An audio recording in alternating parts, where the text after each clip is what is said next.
there shall be signs in the sun, and in the moon, and in the stars, and upon the earth distress of nations with perplexity, the sea and the waves roaring, men's hearts failing them for fear, and for looking after those things which are coming on the earth. For the powers of heaven shall be shaken. One man, one microphone, one mission, one message. True News, the only newscast reporting the countdown to the second coming of Jesus Christ. And now for the most powerful hour on radio, here is End Time Newsman, Rick Wiles. This is True News, 1 hour of uncensored news, views, and commentary. Welcome to the program. I'm Rick Wiles. Today is Wednesday, December 4, 2014. As I record today's program, the price of oil is falling again today. The Wall Street Journal reported this morning that Saudi Arabia now believes that oil prices will stabilize at $60 a barrel. Well, what has sparked this extraordinary sudden collapse in the price of crude oil? Is it a normal market correction? Is it a sign that the world's economy is stalling and demand is rapidly slowing down? Is the West attempting to drive Russia into an economic collapse? Some experts have speculated that we have not reached bottom yet and oil could fall to as low as $30 per barrel. Michael Snyder, writer of the Economic Collapse blog, wrote today that the 6 largest banks are holding nearly $4 trillion in commodity derivative contracts, and the biggest chunk is made up of oil derivatives. Michael points out that oil producers have locked in a price of $90 to $100 per barrel, and Michael's asking some troubling questions about what will happen to several $1 trillion worth of oil derivative contracts if oil drops to super low prices and stays there. Another very alarming news report today was published by Bloomberg News. As the Russian currency collapses due to the fall in oil prices, Vladimir Putin is scrambling to keep the Russian economy from a free fall. Today, he offered amnesty to Russian businessmen and women who have their wealth in banks outside of Russia. They can now repatriate their wealth to the motherland without facing criminal and tax penalties. More troubling in this Bloomberg article were Mr. Putin's references to Western leaders as Nazis, his reminder to the West that the Russian army repelled the Nazi invasion and that Russia will never be brought down, and also his claim that Crimea is sacred and is considered to be Russia's Jerusalem.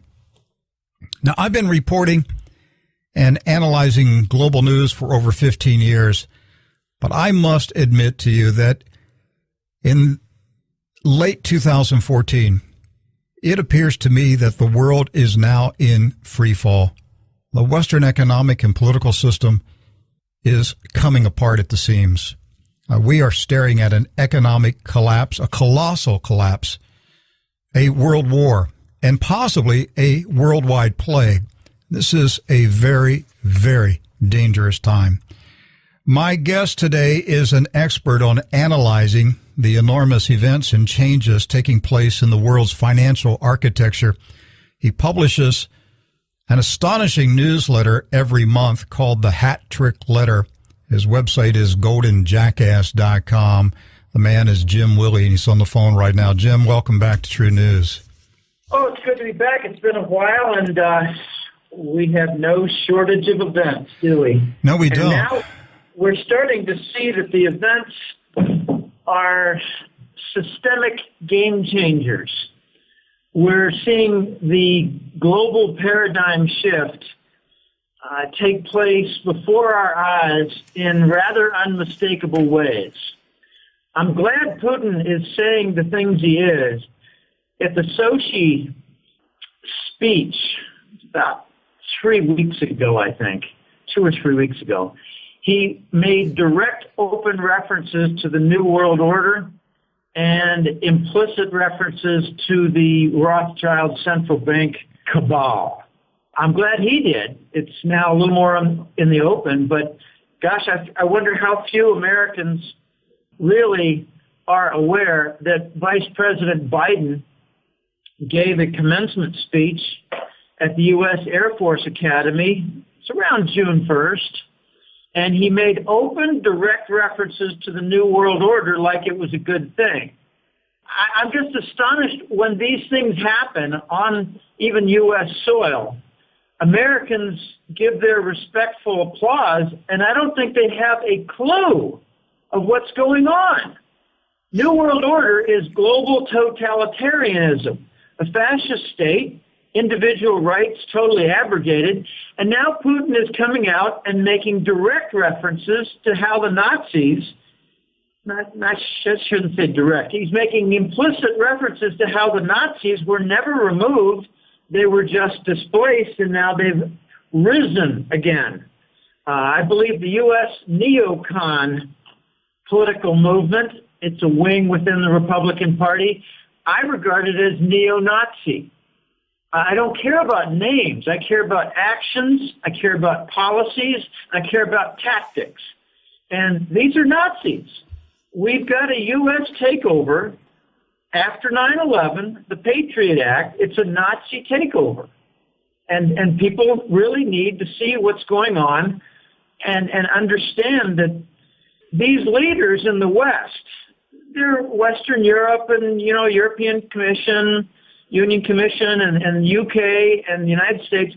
This is the fascist center. They're trying to establish totalitarianism. I think they're trying to take down the European economy right now.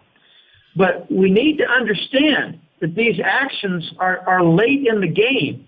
And we're seeing an attempt to totally reshape the democratic order. There's no representation of the people in the Congress. I like to just point out one particular event, and it was the Dodd-Frank Financial Regulatory Bill. It was started in early 2009. By the time it was done, it really didn't look like the original draft attempt because Citigroup and Goldman Sachs got their hands on it, and they started rewriting provisions, and they made a little compromise. The only thing that really lasted in there was the Ron Paul independent audit of the Federal Reserve, where we learned that there were two gigantic blocks of loans totaling $23 trillion to owners and friends and family of the Federal Reserve Board members. So this is late in the game. This is very late in the game, and now I'm noticing, Rick, an amazing perception. I'm not amazed at my own perception. I'm just saying that this is an amazing sequence where one should properly perceive most of the very important big events as having a hidden gold angle, starting with Cyprus. Cyprus is where the Russians were using their treasury bonds and converting to gold. There haven't been any gigantic sweep of bail-ins. That's the false story. I mean, gosh, it's everywhere. Libya was not about liberating the country. It was about disconnecting Gaddafi from his 144 tons of gold that are still sitting in London. Well, probably sold. But we needed them. So if the Nazi cabal of bankers, which is linked with a number of different other organizations like the news networks and the defense industries and, I don't know, other things, logistics. Guys, I wonder, why was John Snow selected by the Bush II administration as a Treasury Secretary? He was from CSX Railroad. You need to think about what is going on. Why would that be? Well, he's for distribution and logistics for the narcotics. They're not difficult to discern. But we're in a late stage here, and I was told back in June that the gardeners, it's actually a formal project. The gardeners are out there working, Rick. They're cleaning things up, shutting back doors, preventing the cabal from doing their escape routes. And the cleanup could involve some extermination. There are a lot of cockroaches in the garden. This is extraordinarily dangerous times, but I think we can pretty safely dismiss certain tools as being available anymore, like nuclear weapons and HARP weather control and earthquake weapons and Ebola. Ebola left the news as quickly as it entered. Jim, I think the most stunning interview I've ever conducted in 15 and a half years was shortly after the September 11 attacks. Prior to the attack, in July of 2001, there was a report. It was first appeared in the Moscow Times when that website was still a fairly good source of news in Russia, printed in English. And it said that a economic advisor to the Kremlin, and her name was Tatyana Karagnia, she told the Duma in a hearing that there would be an attack on the United States of America in August of 2001, that Russians should get their money out of the United States. And she went into detail about this attack. And so I reported it on this program in July 2001, and I said to my audience, heads up, something big's coming. And then the attacks came. The attacks came in September, and she said I was off by 2 weeks. So we contacted her. We obtained her home telephone number, and I called her at her house, and I had a Russian interpreter with me, and I interviewed her for 1 hour. Again, this woman was an advisor to Putin. He was, president at the time. I asked her all these questions. Of course, I asked her how she knew about the attack. I knew she wasn't going to tell me, but she said she was an expert on the shadow government. I think that's the phrase she used. She was an expert on the shadow government. And she said the 9/11 attacks were organized and financed by a cabal. That was the term she used, a cabal that consisted of secret societies, religious cults, people who controlled trillions of dollars, intelligence agencies, and criminal gangs. And when she said trillions of dollars, again, this is September, I interviewed her October 2001. Back then, Jim, the idea of somebody controlling trillions of dollars, that was such a far out idea. I was like, who's got trillions of dollars, But she said, no, these people. Bush? Yeah, Papa Bush.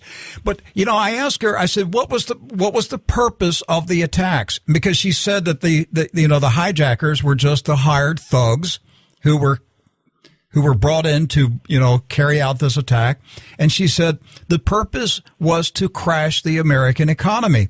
And they were surprised that the American economy did not fall when the trade centers fell. And I said, what are they going to do? And she said, they're going to continue to attack you until your system falls. And I said, what is the end game? And she said, they have their own currency, their own system they're going to introduce when the American system falls. That was an amazing interview, 2001, by somebody in the Kremlin who clearly knew what was taking place.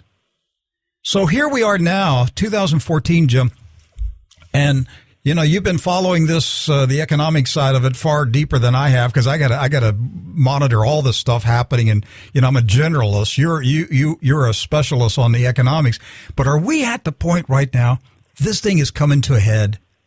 I mean, are we right now witnessing it is coming to a head? The New World Order agenda, it's coming to a head. Both sides know it. Both sides got their guns ready. The shootout is about to happen. Well, I think we're at a point of climax, but if anyone thinks that the cabal and the totalitarian state is going to come into being, I think they're wrong. I do too. I think there's going to be a very violent pushback against it. Okay, here are just a few indicator events and steps that I've been fortunate enough to get wind of. I got to take some notes because these are a little bit complicated and hard to keep all straight. I'm going to start in chronological order. When people ask me, when is the U.S. financial system going to break down?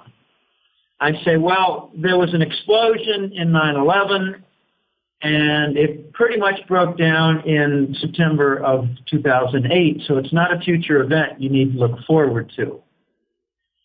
And the fact that it broke down in 2008 was not evident by a layman failure. It was made evident by the follow-on move to 0%, and then the follow-on move toward the QE. So QE means life support. Okay. Then in 2011, I came to learn this just about a month ago. We focus on the events of the Germans requesting their gold back from the New York Fed in, let's just say 2011. I don't have the exact date. I think it was the middle of the year, 2011. Okay, I'm usually a very inquisitive fellow. I didn't ask, well, why'd they do that? I was thinking at the time, well, Germany wants their gold back. They must see that the gold markets are kind of messed up and controlled and interventions everywhere and a lot of naked shorting, and the COMEX is not an honest broker anymore, and a lot of, games regarding deliveries of gold off the ramp. They just don't take place. So that's where I left it. Well, a couple of months ago, I came to learn that the Germans are now the big focal point that I think will decide the fate of the Cabal bankers, and that's how important Germany is right now. Deutsche Bank's under fire. But the Germans were given a U.S. State Department briefing in early 2011. It was about the future plan for Ukraine. This is 2011. They were told in 2 or 3 years there's going to be a plan put in action to cut the dependence between the Europeans and Russia for energy supply. And it's to isolate Russia because Russia's not playing the game anymore, and they're not going to be able to fold them into the total network system. Just think the Cabal. So somehow the U.S. State Department made a decision that Russia was not going to be included in the new chapter and was going to be cut off using the natural gas pipeline as the cord. And the Germans said to the State Department, "Are you out of your minds?" A few days later, they asked for their gold back. Now, it's really important to look at the major events, but it's also really important at the same time to look at what motivated some of these big, important events. Germany has not been aligned with the United States for at least 3 years. I think there were a lot of rumblings back then for the Germans working toward a gold-backed currency, and I heard from The Voice, who's got very good connections in Central Europe, and part of the proof of his excellence is the Swiss bankers hate him. That's good. But the indications were that back in 2009, the Germans were the central focal point of coming up with a new gold-backed euro. The Deutschmark was going to make a return in effect. They were going to call it the Nordic euro. The Dutch, the Austrians, and the Finns were right behind them. And the pigs at that time, the pigs nations, were about to break down. So there were too many different events in the subsequent months.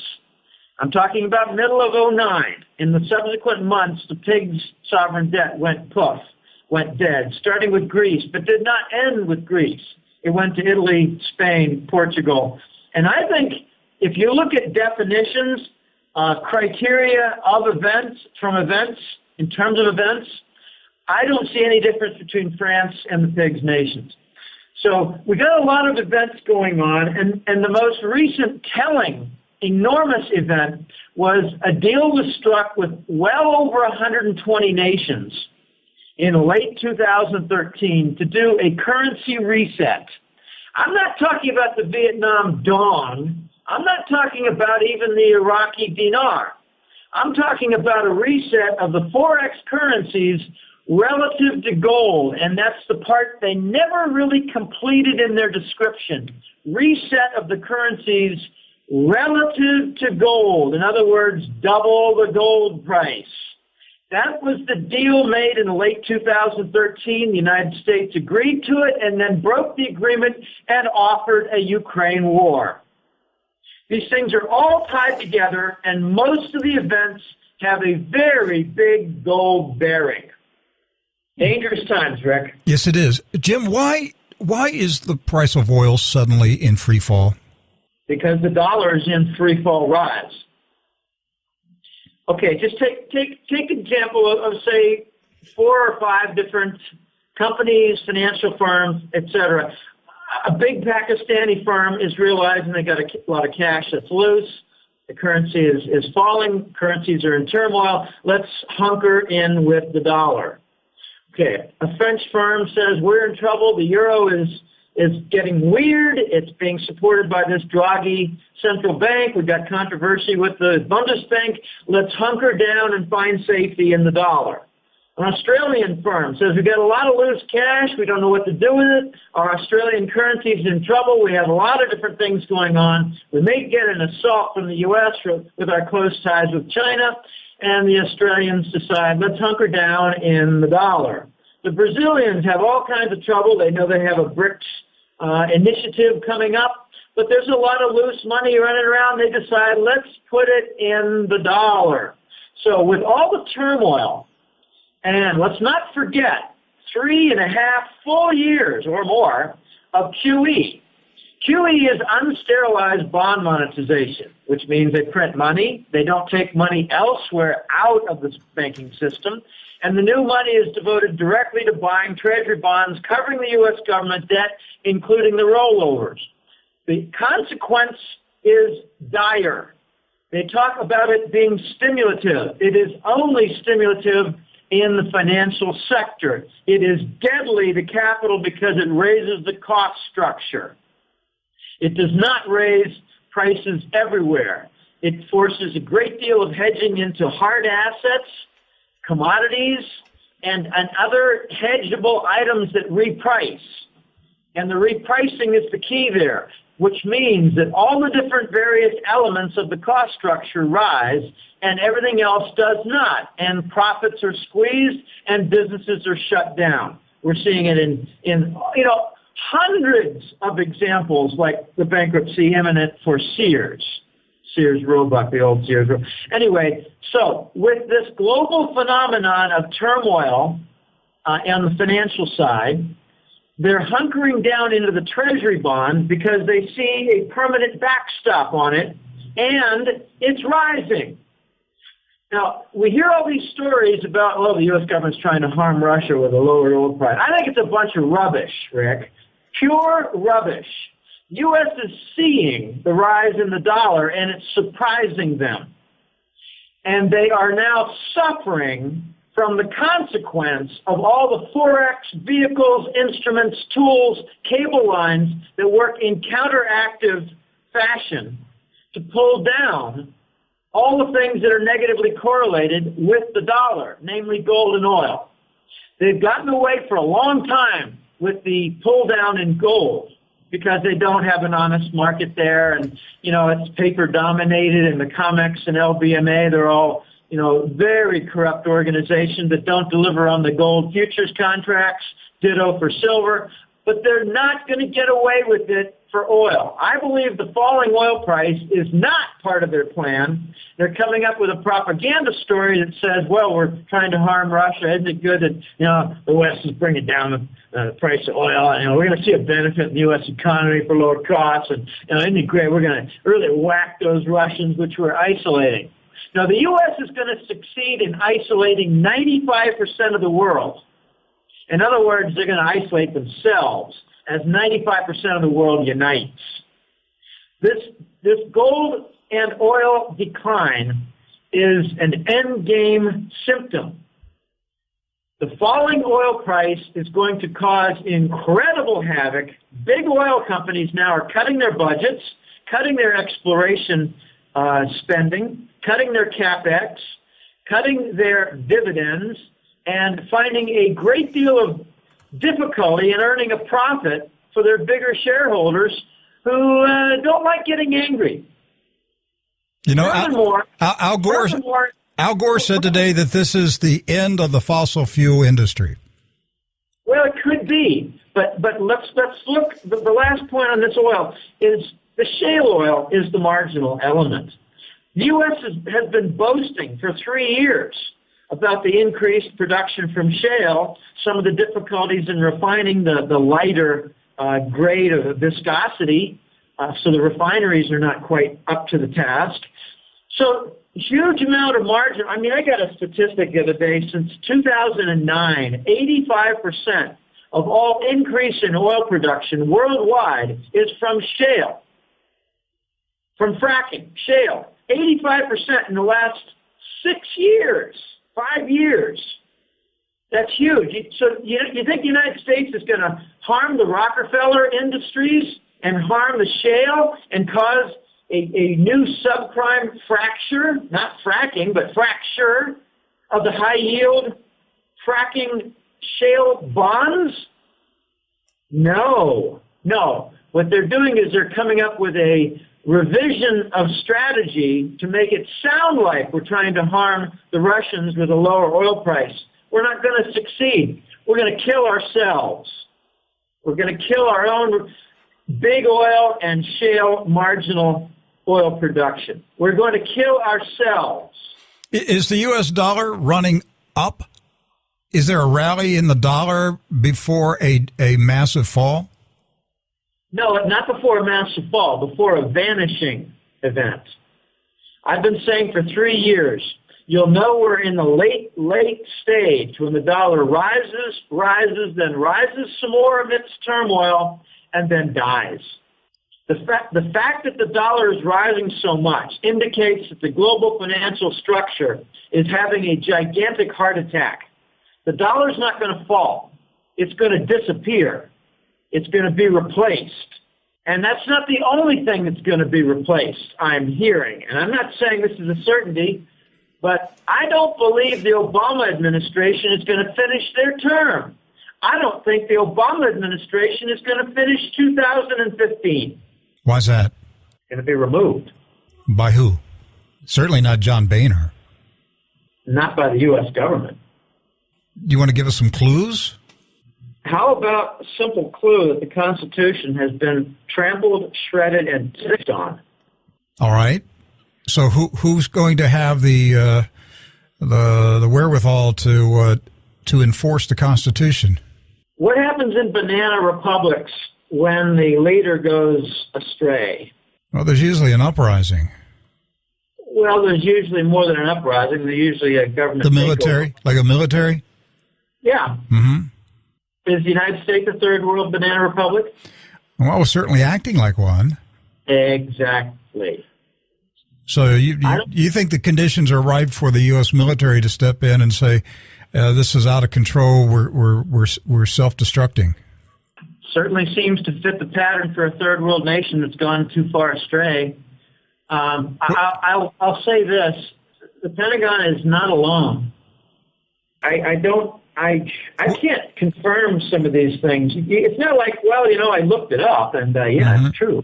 You can't do that. This is way beyond that. This is stuff that'll be in the history books 100 years from now. And would a military takeover be a good or a bad thing? Well, remember my hint. The Constitution has been trampled on, shredded, and pissed on. The purpose is to reinstall the Constitution. Mm-hmm. That's not a bad thing. And in the Constitution, how do they define money? Gold and silver.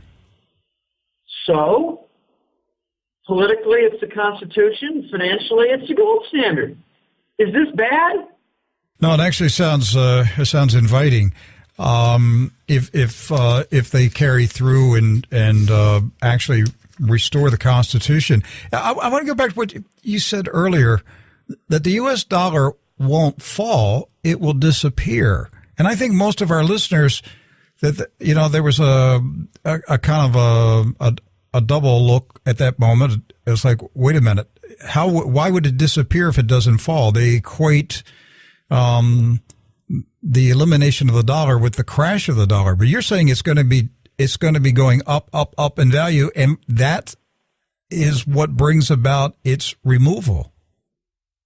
Its removal is from an uprising of all nations that they're not going to tolerate the paper currency system anymore, and we're going to the gold standard. And the dollar disappears, is not a reserve currency anymore. Poof, it's gone.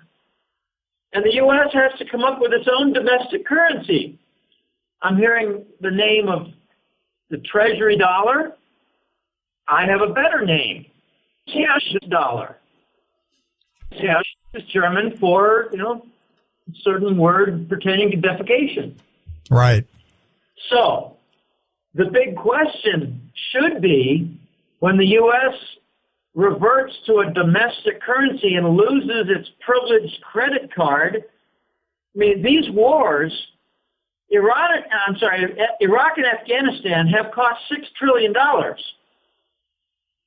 When you factor in all the medical and, prosthetics and things of the Veterans Administration and healthcare and all the stuff for the soldiers, $6 trillion. Okay, where do we pay for that? We just tack it onto the Treasury debt, U.S. government debt. Why did they eliminate the limit in September of last year? The limit on the debt is no longer relevant. Why is that? I think it's because the U.S. government defaulted on its debt already. Debt limits don't mean anything if there's no more enforcement of that debt, and we're really in a liquidation phase that has not been well publicized. Jim, last summer when the Federal Reserve announced that they were ending quantitative easing, immediately after that announcement, Japan announced it was ramping up quantitative easing. And my first reaction was, oh, I get it. The Fed is outsourcing money printing to Japan. Is that what happened? Exactly. It's a shell game.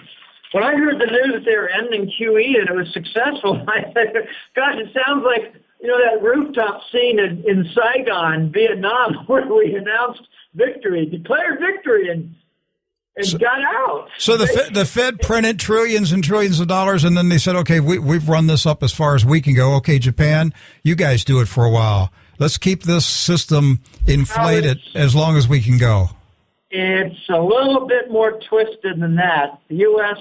Department of Treasury said, we see that you've got $1.2 trillion over there in Tokyo for your government pension funds, and we want it fully devoted to buying Treasury bonds.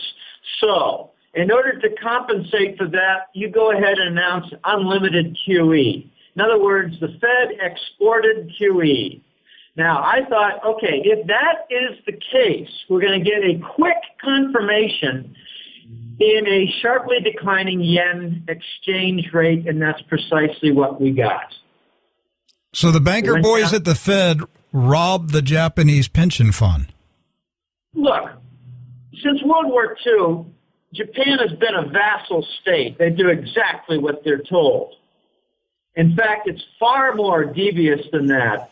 The Langley crew hired the Yakuza, which is their mafia in Japan, to enforce,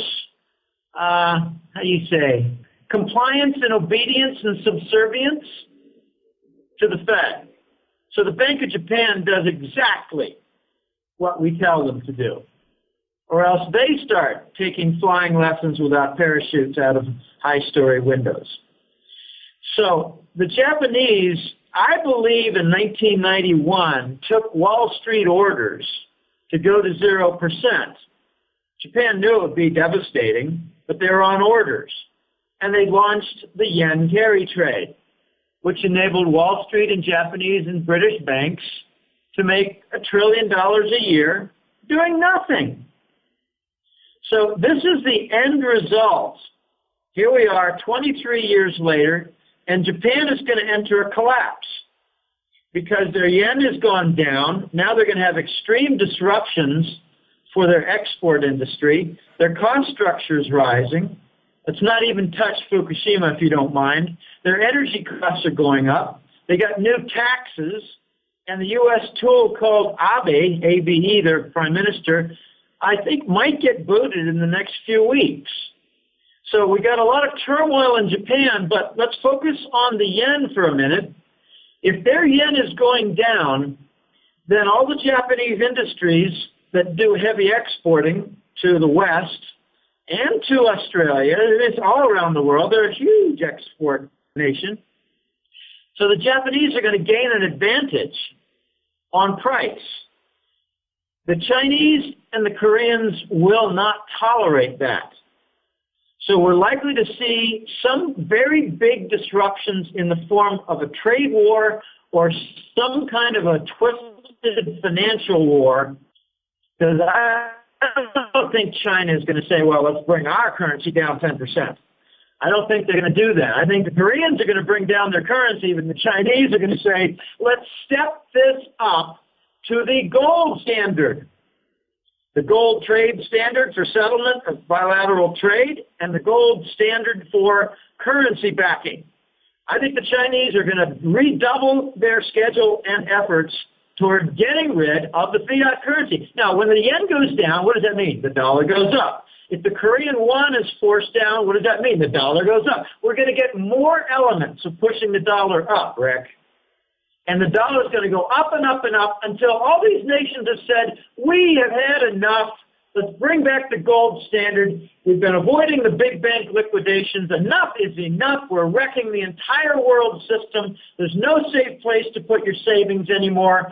Surpluses for nations. Japan's lost its surplus. And now they're going to enter a currency war. The United States probably told them something stupid like, well, you bring down the yen, you're going to gain a lot of advantages in global trade. No, what you're going to do is you're going to gain a lot of anger, Japan, with all of your East Asian powerhouse economies. Jim, I've got about 7 minutes remaining, and I'd like you to take these remaining minutes and summarize to our audience, because you're talking today to a lot of people who have never heard you before because of all the new affiliates that we have gained in the past month or two.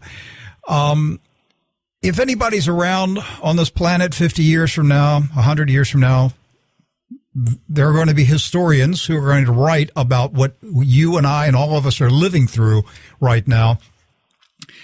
There are two powerful forces clashing. We have this New World Order Nazi group that has taken control of the United States and the Western countries. It's clashing with Russia and China and other nations. There are obviously two war strategies, two scenarios. What the New World Order Nazis are seeking to accomplish, how they think their playbook will work out. And then there will be the reaction, the pushback from the other side. Take these remaining minutes and summarize what are the New World Order Nazis attempting to do, and how do you think it's actually going to play out? What will the history books say 50 years from now? I wish I had been forewarned of such a question. Pour it all out. This is an extremely difficult concept, but I'll lean on some of the biggest elements. The gold standard must come back if we want tranquility, equitability, which means fairness.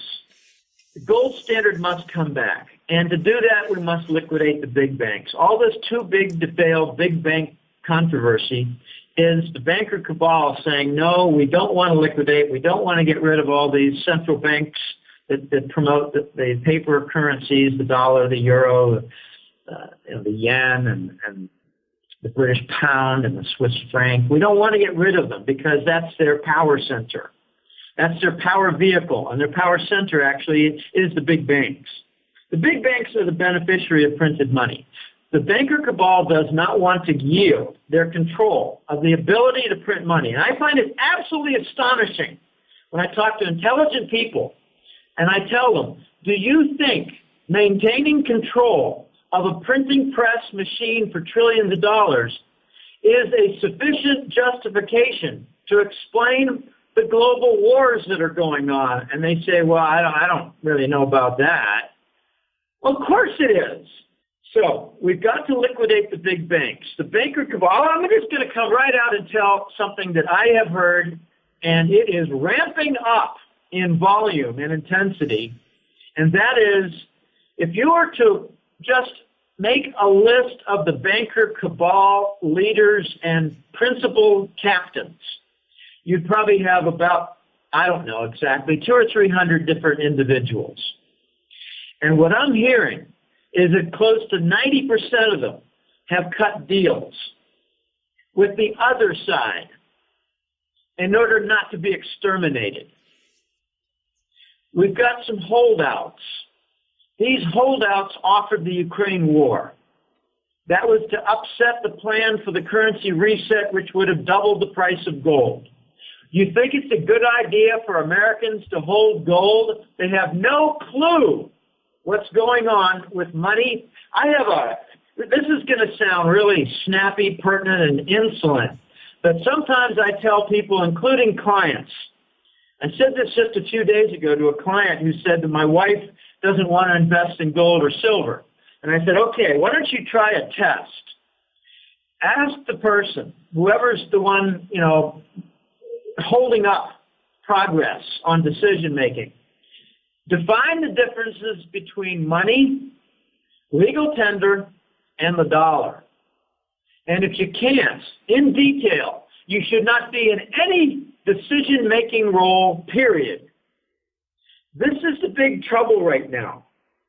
Legal tender is whatever is decided upon to manage transactions and, cover debts. It could be salt, as it was thousands of years ago. It could be beaver pelts, as it was 300 or 400 years ago in North America. Right now, it's a piece of garbage called the dollar. The dollar is backed by government debt and fraud in Wall Street, defended by the military with wars. What is money? Money is something that can be exchanged readily and fungible, which means, well, you've got a kilogram bar with a Russian marking, and it's got, a seal of approval, and I have a Krugerrand bar, South African bar, and it's got a seal of approval, and you've got a Canadian maple bar, and that's got its seal of approval. There's the U.S. bar, it's got a seal. These are all fungible, exchangeable. I don't care. If someone owes me a kilogram of gold, I don't care which one of those bars is given, fine. Permanence is another criterion of money. If a gold bar was suddenly discovered from an old Spanish galleon off the Florida coast, okay, we got a kilogram bar there, amazing. It survived 250 years, and it's intact. Okay, so inert permanence.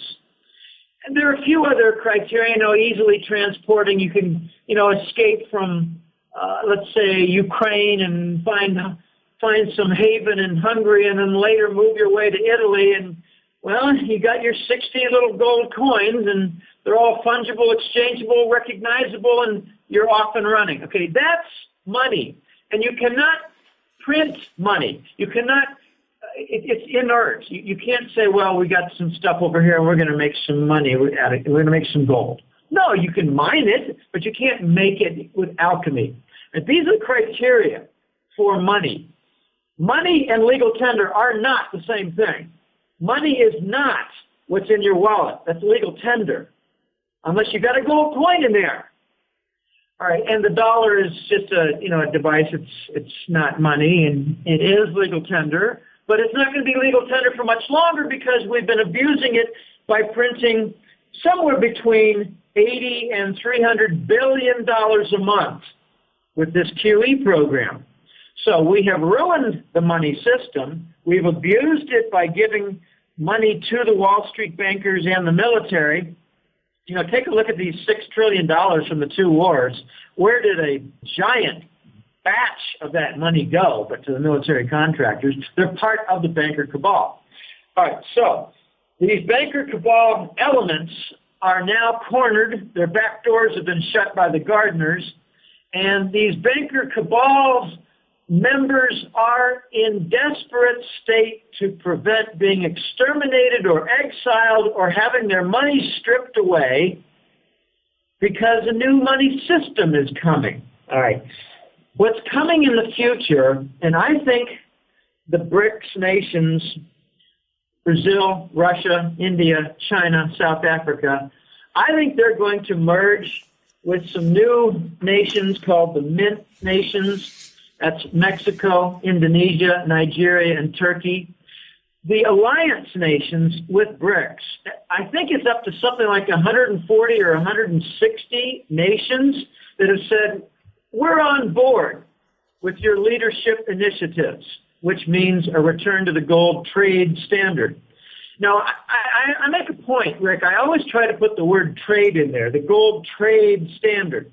I don't say, no, the monetary gold standard, because I think we're going to get the upending of the dollar on the trade side. You're seeing it with Russia and China. They're not going to use the dollar. We're seeing it with Russia and Europe. They're not going to use the dollar. We're even seeing it with Canada and China and Australia and China and Brazil and China. They're not using the dollar. Just this week, Uruguay and Brazil announced they're not going to use the dollar. I think Argentina soon with Brazil will not bilaterally use the dollar anymore. So all these nations, these are BRICS alliance nations. They're going toward gold trade as a standard. In other words, X trades with Y, Y trades with X. They've got a net difference. That's the bilateral trade deficit or trade surplus, depending on the nation. And they settle it with gold transfers. When we had the sanctions against Iran by the U.S. government, they very cleverly used Turkish help to secure gold that was sold to India, and India bought Iranian oil with gold. That was the prototype for the gold trade standard. That's going to be the prototype for the entire BRICS and alliance, probably plus the Mint nations. Notice Nigeria and Indonesia are in the Mint nations, and those are OPEC nations. So we could see OPEC fracturing here. The Saudis are doing a good job to make sure they get pretty well fractured. And I think in their turmoil, like the 15 to 20% decline in the Nigerian currency, they're going to seek alternatives. So I believe we're going to see the gold trade standard come into being on trade settlement, which will force the nations to diversify, discard, and dismiss the treasury bonds from their banking system.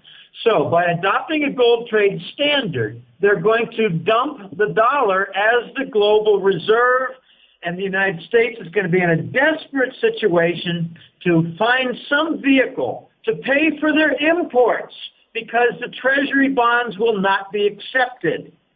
And that's when you get the launch of the new cash dollar, treasury dollar, whatever you want to call it. I call it cash dollar. No, there's going to be a new dollar, and it's going to be devaluated by 30%, followed soon after that by another 30%, unless they can find a global donor of 10,000 tons of gold, which was approximately what Fort Knox had before Bush, Clinton, and Rubin stole it. One of the major... And then we're going to see the rise of the Eurasian trade zone, and the big flipping countries in there are going to be Turkey and Germany. They're already now... Germany has already made a decision to go with the BRICS new gold currency. Germany has already made a decision to exit the European Union and exit the common currency of the euro. Germany has already made these decisions. So what you're hearing from Merkel is nothing but banker propaganda claptrap that has no substance behind it. The Eurasian trade zone is coming. It's going to include South America. It's going to exclude North America, except for maybe a good portion of Canada. We will see. Jim, will the U.S. surrender, or will it go to war in a desperate attempt to survive? The U.S. went to war in a desperate attempt to survive several years ago. This is what Ukraine's all about, a desperate attempt to save the dollar. They not only offered a new war in Ukraine, they waited 3 weeks to steal the 33 tons of gold in the Central Bank of Ukraine, located in Kiev, with masked men speaking English, sending it off to New York. Is this drive to start a war with Russia the reason that 3 secretaries of defense have walked out of the Pentagon? It could be. It could also be that they don't want to see any more destruction on the U.S. And I believe Obama was selected in 2008 to wreck the United States, hired by the Cabal to do it. I heard specifically from 2 sources of mine, one of them from inside the U.S. government and the security agencies, Homeland Security and CIA and U.S. military. He said, Obama was selected, Jim. This was, August, September. He said he was selected, and he's a nobody. He's selected to become a Langley tool, a puppet, and his job is to wreck the United States and bring about the end of the dollar. And I said, toward what end? Establishing the Western totalitarian fascist state? He said, exactly. That's what I said on this program in 2008. It's very obvious. Nobody could do what he does by stupidity. It's by design. Well, there's some news out of the White House. It's very disturbing, but at the same time encouraging. For the last 2 or 3 weeks, Obama has been isolating himself. I mean, he doesn't even play golf anymore. He set the record of 165 outings for golf. He set the record. He broke Bush 2. Bush 2 had a record. So that's his main agenda, besides wrecking the U.S. system. The encouraging news is that Obama has isolated himself. He's having temper tirades. He's yelling at staff. He's yelling at his boyfriend. His wife. He's turned to drinking heavily, and he's very depressed. So I've asked my contacts, could it be that a few weeks ago he was told that he's going to go? And if he doesn't go quietly, he'll go feet first? These are very big questions, very big issues. History's being made now, but the dollar has come to its end. It's at the end of the road. The U.S. Fed announced an end to QE because they could not continue it anymore and maintain their image, maintain their supposed prestige. And it's so transparent what they did. They just exported QE to Japan. And now if Japan has some big bank failures that result in a contagion event to, say, London and New York and some of Western European big banks, where's the blame going to go? Go to Japan. So we not only exported QE, we exported blame for the failure of the dollar and for recognition that the U.S. government debt has been defaulted upon. Has China foreclosed on the Federal Reserve? I believe yes. And I believe that part of the collateral for that was the J.P. Morgan headquarters, and it's a lot more complicated than that because it's interwoven with collateralizing a rather large, could be something like, I don't know exactly, could be something like 4,000 to 5,000 tons of gold that was borrowed, leased by Wall Street in U.S. government from China on the other backside of most favored nation status granted by Clinton in his closing months of 1999. So the Chinese leased gold to Wall Street and the Department of Treasury, which is controlled by Wall Street, and it has been reneged upon. It has been defaulted upon. And the default I'm hearing took place sometime around 2007 or 9 or a little bit after that in a more of a formal, ugly scene. So as it gets very complicated because the gold was leased in a return favor for China being given most favored nation status, which enabled enormous amounts of foreign direct investment by Western firms. Just U.S. and Canadian firms alone in a 2-year period invested $23 billion in Chinese industry. Things like that helped to bring about the renaissance in industry for China. But there was more collateral on the financial side because China didn't trust Wall Street. They never trust the Anglo-Americans, not since the Opium Wars. How could the Pentagon, how could the military commanders sit back and do nothing as China foreclosed on the Federal Reserve? Well, Clinton, Bush, and Obama purged something like 400 to 500 generals. So they purged the ranks. They purged all the ones who were in favor of constitutional defense. And the other side is called the loyalists. They're loyal to the narcotics and the Baker Cabal. But let me just finish this quick point. There was collateral on the gold lease from China to the United States government run by Wall Street. And it was, I believe, in the form, this is some indications given by sources of mine and in addition, folks on my staff, if you will, my virtual staff. The collateral was in the form of a financial aggregate IRS secure stream bond.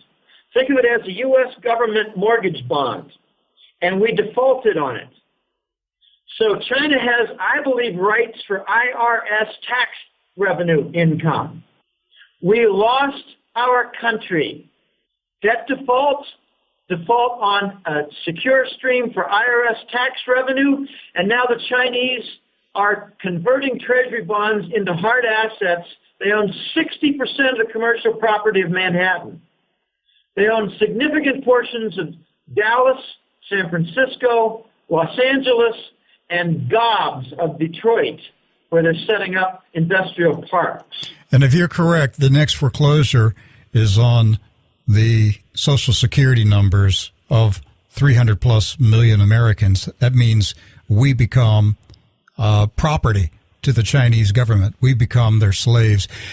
If you like what you just heard, or I should say not like it, if you are fascinated by it and you want to know more about what is really going on in the economic system, then the newsletter you must subscribe to is the Hat Trick Letter. It is worth every dollar you need to pay for it. I read it every month. There's actually 2 parts to it every month, and you can subscribe to it at goldenjackass.com. The writer is the one and only Jim Willie. Thank you, Jim. It's a pleasure being on again, Rick. These are dangerous times, but I wish people the best. They need to stop listening to the news, stop believing it, and start investing in gold and ignoring all the negative rubbish propaganda about it. It's going to be the only thing standing. I'm expecting at least 30%, perhaps 60% of Americans' wealth to vanish. Well, let that be the last word. Well, I'm looking at late-breaking financial news reports, and all of them confirm what we just heard Jim Willie say. The European Central Bank said today it is considering a massive purchase of government bonds in early 2015. Great Britain is facing government spending cuts on a colossal scale. Bill Gross, the founder of PEMCO and the current Janus Capital executive, blasted the U.S. Federal Reserve, the Bank of Japan, and the European Central Bank for trying to solve the global debt crisis by piling on more debt. He said he doesn't see in his lifetime a return to normalcy. A fight broke out in the Ukrainian parliament today when members discovered that the new government gave out citizenship to foreigners and put them in the cabinet. One of the new cabinet ministers doesn't even speak the Ukrainian language. Another one worked for the U.S. State Department. But I tell you, the most important one is Vladimir Putin's speech today, in which he called the West the Nazis and said that no one, this is his quote, no one will secure military superiority over Russia. We have sufficient strength, will, and courage for our defense. Be on guard.